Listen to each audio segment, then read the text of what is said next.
Olá, seja muito bem-vindo a mais um vídeo aqui no canal.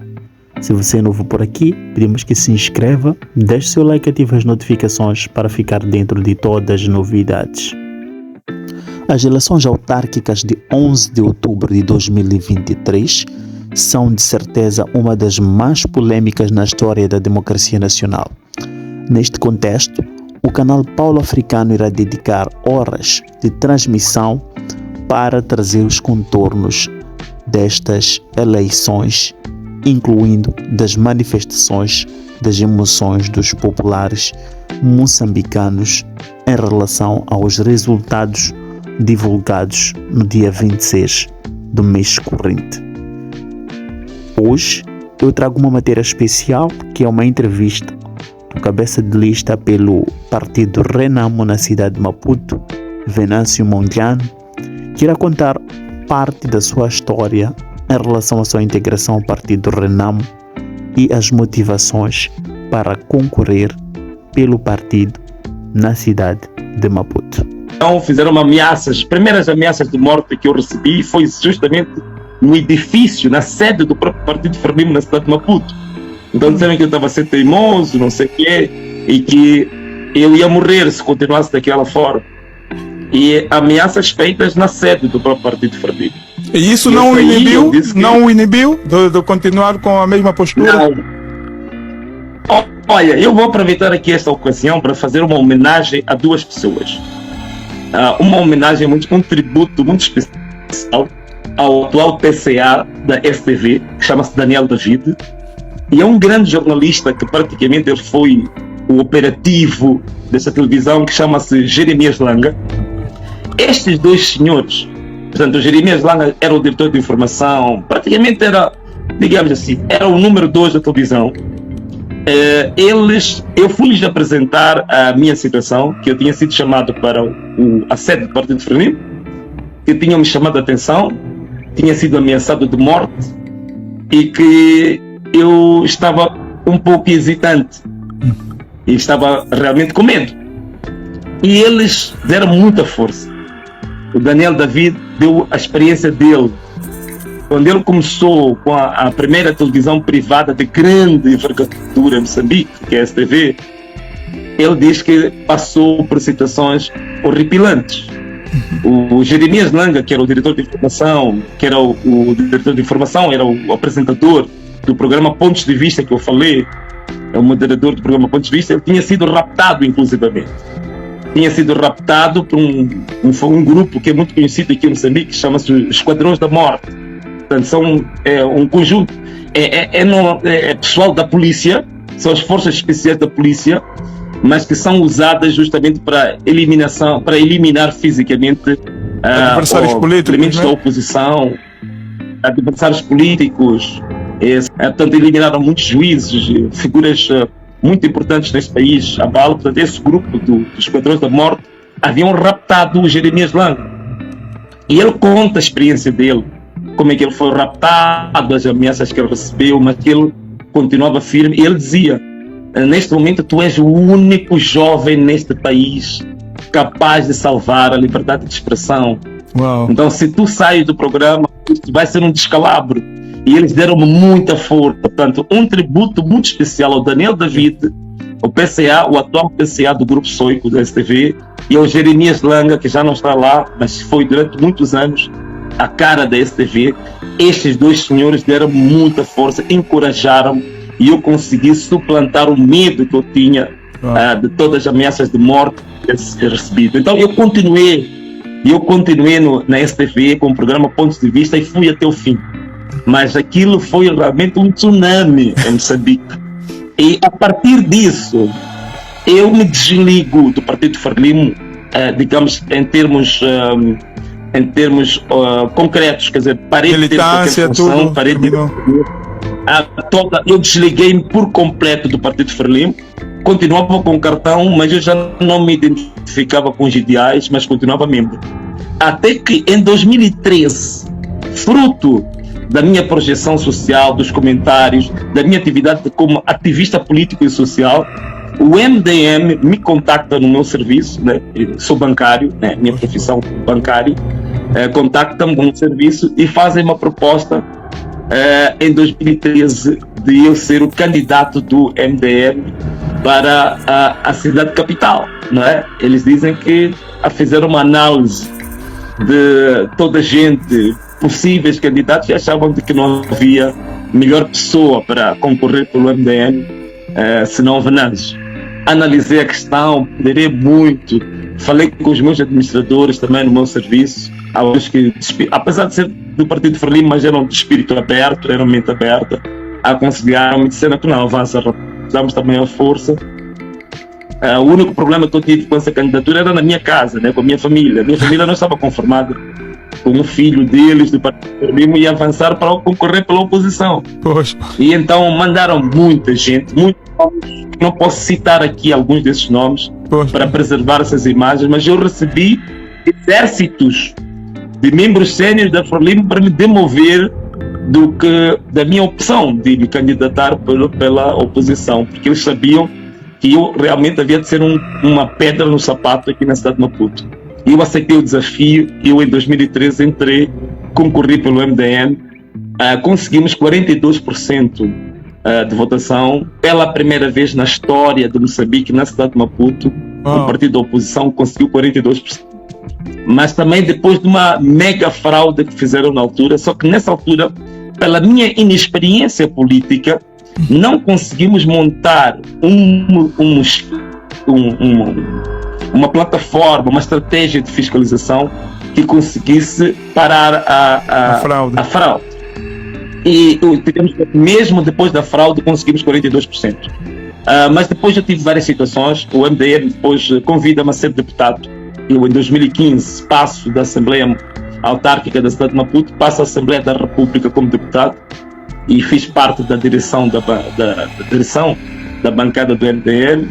Fui também convidado a ser membro da comissão política do MDM na altura, mas depois tivemos algumas situações porque haviam temas que eu achava que eram temas nacionais de grande interesse, que eu as queria levar ao debate público e que eu era impedido de levar esses temas.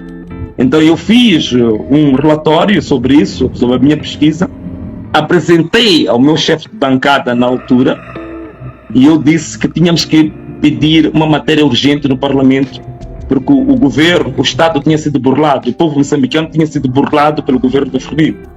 Haviam 500 milhões de dólares que haviam sumido e que era preciso chamarmos o governo para o Parlamento para se justificar onde estavam os 500 milhões de dólares. Mas eu entreguei ao meu chefe de bancada a minha proposta.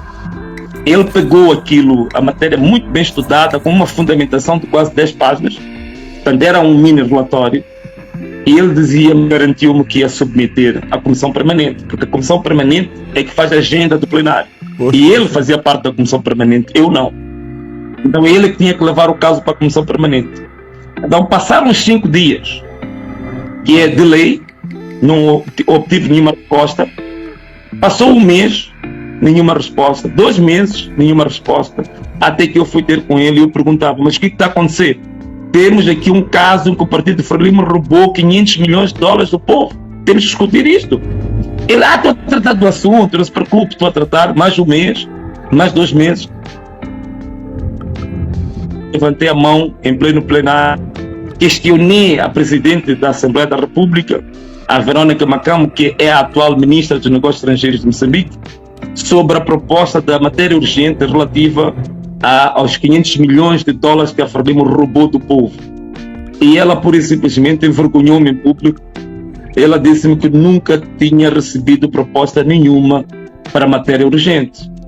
E eu olhei lá para cima para o meu chefe, que era para ele defender-me, porque ele tinha recebido a proposta de mim, e ele ficou pura e simplesmente calado e olhou para o lado. E eu percebi o que tinha acontecido. Então eu disse que, estou no lugar errado. Eu disse que estou no lugar errado, e também nessa altura eu tinha apresentado uma proposta ao partido, que era para nós analisarmos uma possibilidade de avançarmos para as eleições autárquicas de 2018 numa coligação com a Renan, pendiado no MDM na altura, porque rejeitaram a minha proposta e me vilipendiaram em pleno congresso. Eu apresentei, então eu achei que não haviam condições de eu continuar no MDM. E nessa altura curiosamente, ainda estava vivo aquele que nós chamamos do pai da democracia moçambicana, que é o general Afonso Dhlakama. Acho que já ouvi falar dele. Sim, Afonso Dhlakama. O Afonso Dhlakama é um dos fundadores da RENAM, sim. E que foi dirigente da RENAM por quase 3 décadas. Portanto, é aquele que, digamos assim, é o pilar, a pedra angular da RENAM hoje, é a figura icônica, a maior referência da RENAM, é um herói da RENAM e de Moçambique. O presidente da Câmara, na altura, convida-me a ir ter com ele, que ele queria uma conversa comigo. E na altura ainda havia um conflito armado, ainda haviam tiros na Serra da Gorongosa, porque eu estava na Serra, estava a mais de 3.000 km de altitude, onde ele se defendia melhor dos ataques do governo, né? E ele chama-me para a Serra, numa altura que havia um conflito armado. E eu disse, meu Deus, como é que eu vou à Serra? Mas ele insistiu tanto, mandou tantos emissários virem ter comigo, e que uma vénia também que eu faço a um senhor que chama-se Fernando Mazanga. Portanto, Fernando Mazanga é o indivíduo que insistiu variedíssimas vezes comigo que eu tinha que subir a serra para ir falar com o presidente da Câmara. E eu esquivei-me disso tanto, até que um dia ele me surpreende e diz: está aqui o presidente da Câmara ao telefone, tens de falar com ele agora.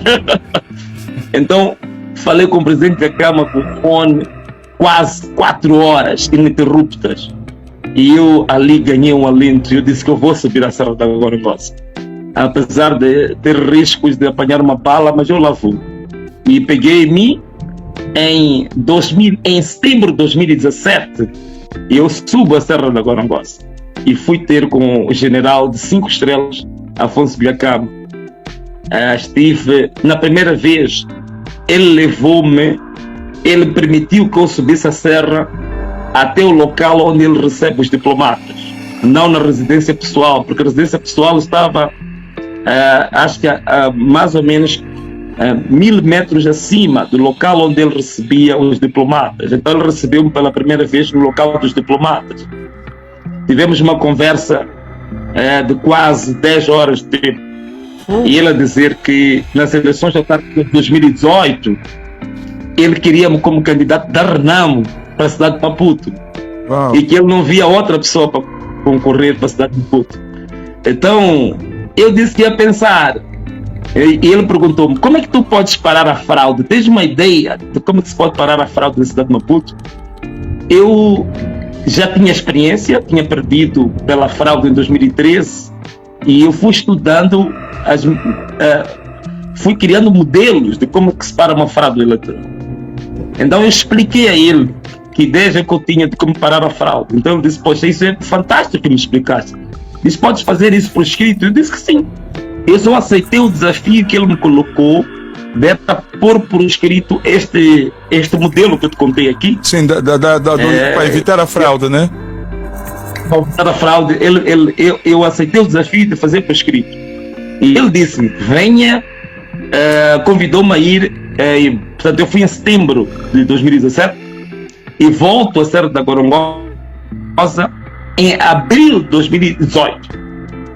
E dessa vez ele permitiu que eu passasse o limite onde ele recebe a diplomacia, e eu fui até a residência pessoal dele, que estava a 1.000 metros, mais acima de 1.000 metros. E lá ele recebe-me, ficamos o dia inteiro, eu apresento os papéis do modelo que eu trazia para parar a fraude. E ele aprova o modelo. Fica muito satisfeito com esse modelo e ele garante-me apoio financeiro para implementar o modelo. E nessa altura, uma coisa curiosa que aconteceu. Foi um mês antes da morte dele.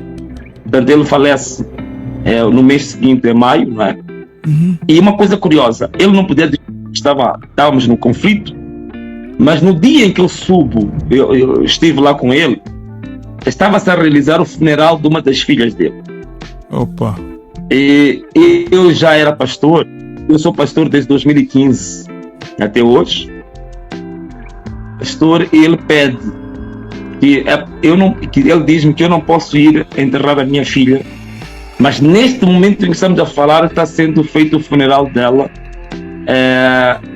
e eu gostaria que tu realizasses também uma cerimônia fúnebre aqui em si, mesmo Com que a ela ausência esteja à do distância. corpo. Na ausência do corpo. Então eu fiz orações e orientei uma cerimônia fúnebre sem o corpo presente, na Serra da Gorongosa, a pedido do general de Acama.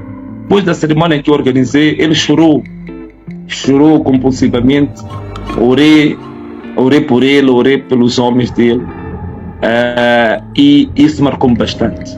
Então ele aprova o meu projeto e ele diz-me que para tu ficares com certeza de que eu gostei do projeto e que eu quero que tu sejas o nosso cabeça de lista, ele insistiu se eu aceitava ou não. Eu aceitei nessa altura, aceitei que ia sair do MDM e que ia ser cabeça de lista da Renamo.